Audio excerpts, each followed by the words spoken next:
Hey everyone, and welcome back to another video. And in this video, I'm going to show you how to avoid scams on Temu. Now this video is going to be particularly useful for individuals. Let's say that you just heard about Temu and you're wondering what products are good or not. How do you actually go ahead and avoid scams?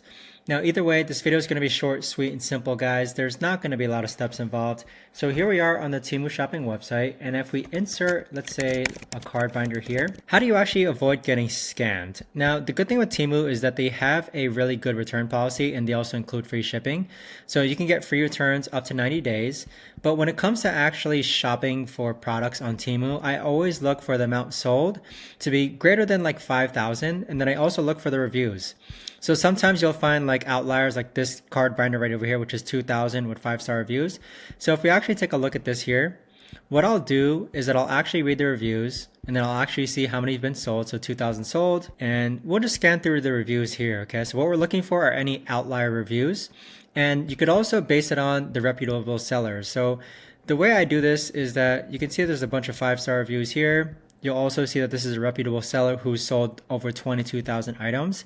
I mostly like to work with reputable sellers, and that's the key to not getting scammed on Temu. But even so, if you don't like the product, Temu does give you free returns as well. But that right there, guys, is the best and easiest way that I know of to actually go ahead and avoid getting scammed on Temu. If you guys know of a better or easier way to actually do this, let me know in the comments down below. I would love to know.